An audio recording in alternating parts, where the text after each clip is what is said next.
Good morning, students. How are you all? Hope you all are doing well. Today, we are going to start with the lesson number 4, Introduction to MS Access. MS Access is a database management system. Now, step by step, we will see what is meant by database management system. First, we'll see the concept of data and information.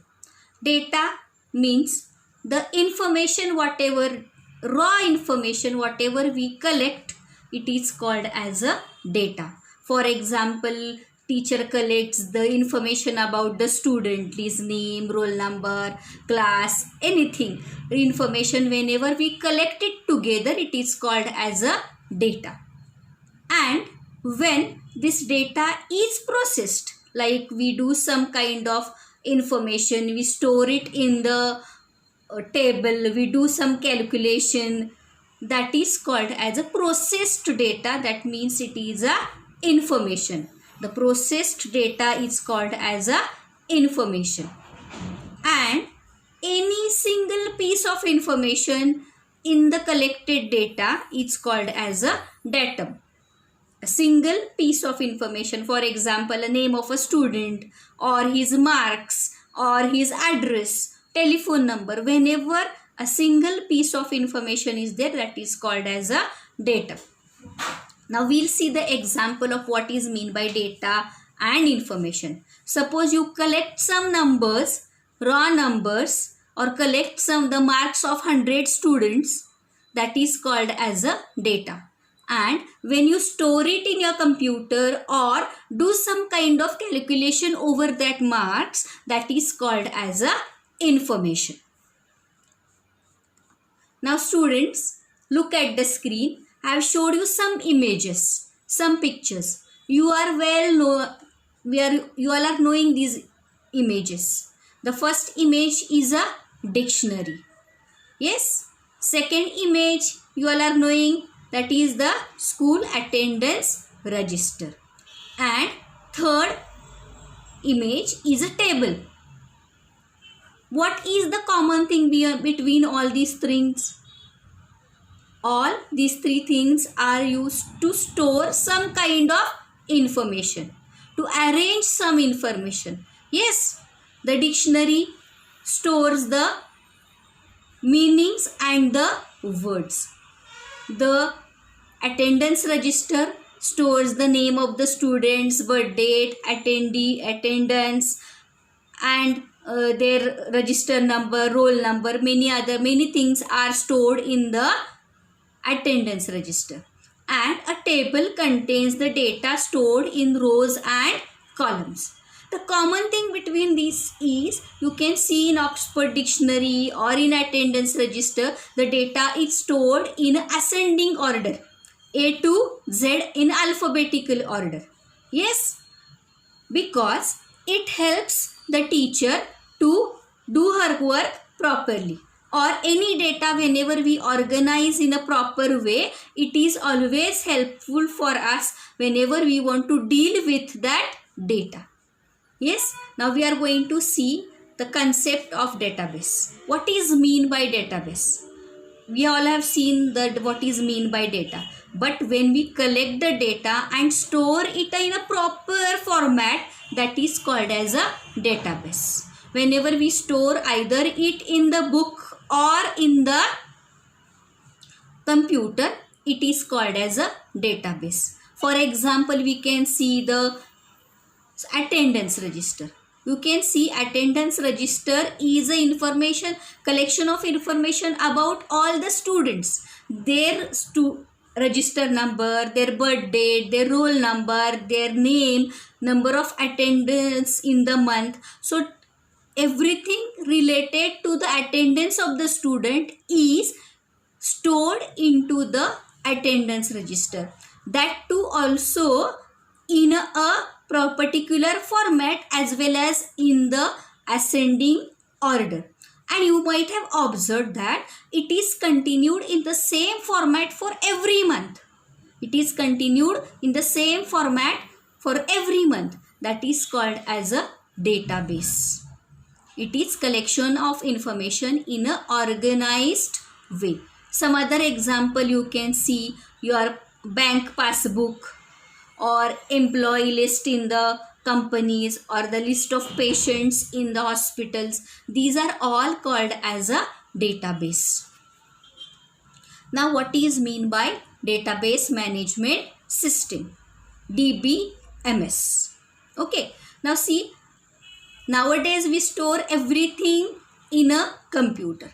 Now when we store the data in a computer, it can be also done in a MS Excel or in MS Word. But when the number of records are more, when the data increases, there may be the condition, there may be chances of duplication of data redundancy or data inconsistency or some other problems.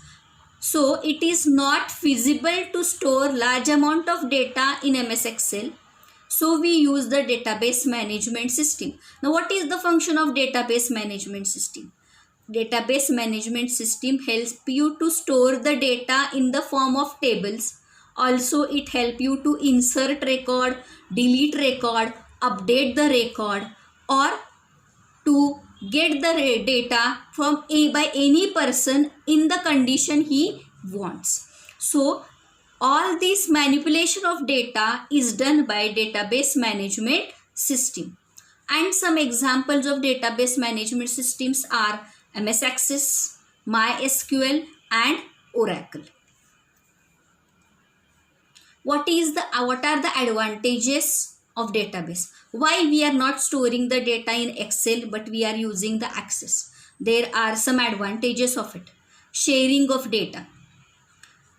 Once the data is stored in MS Access, many users can access the data from that database. For example, you can see the school has the record of many students. Its record is stored in the office, all the students. Now whichever teacher want her class data, she can go and access her class data. So it is available for many users whenever they want, in which format they want, they can share the data from the MS Access. Second thing is data redundancy. Redundancy means duplication of data.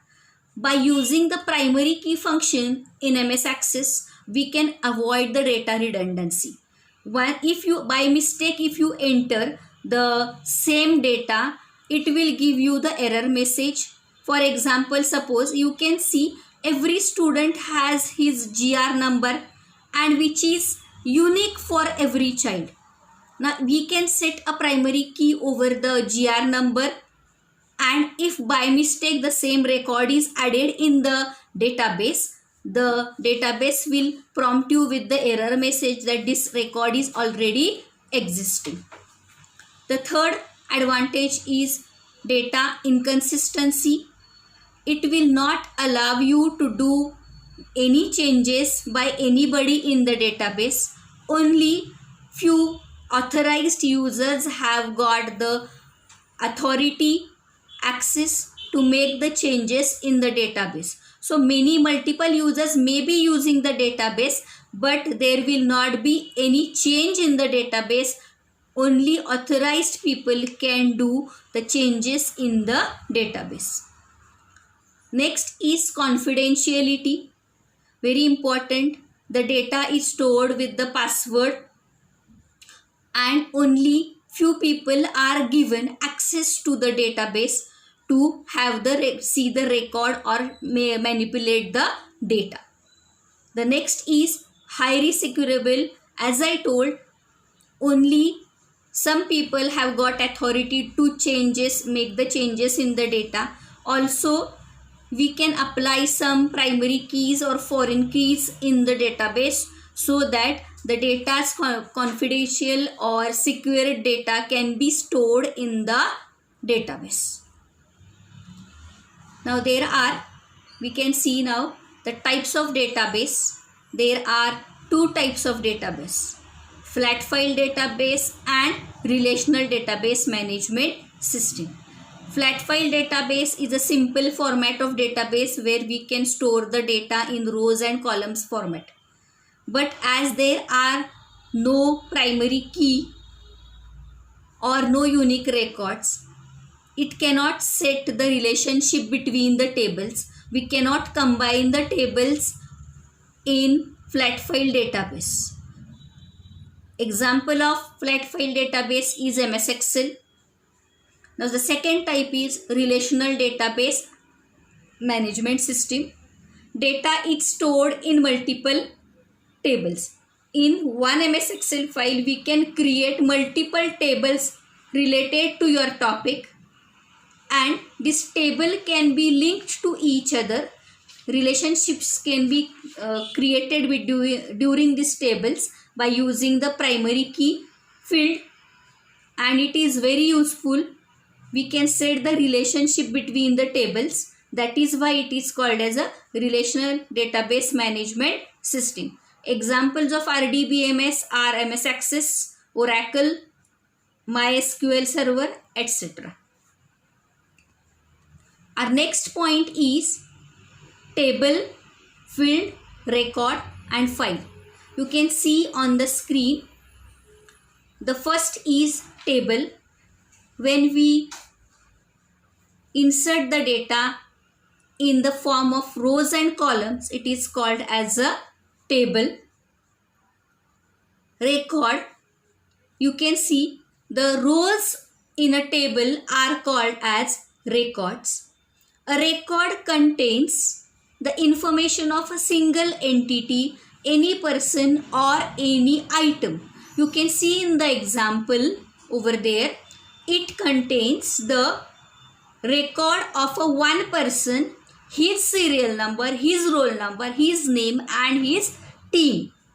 So there is no information in that same record about any other entity or person or the item. So it contains record only about one person.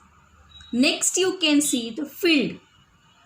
The columns in the table or database are called as fields.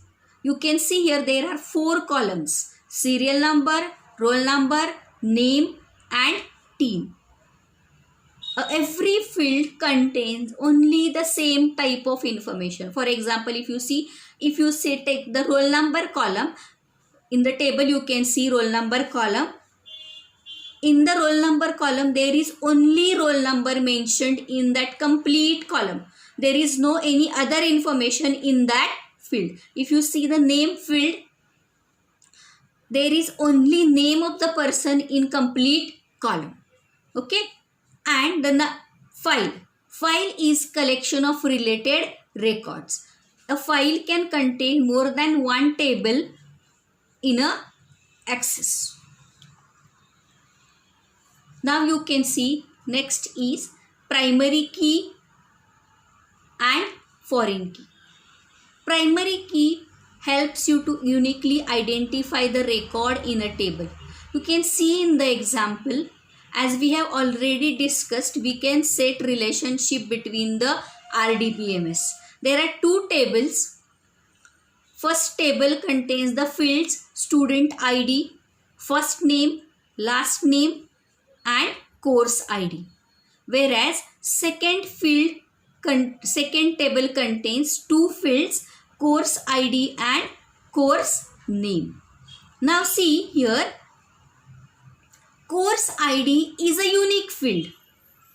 Course ID is unique field and we can set the primary key on that field. Okay, I will afterwards explain you how to set the primary key in the next exercise. And in these 2 tables, course ID field is a common field. You can observe.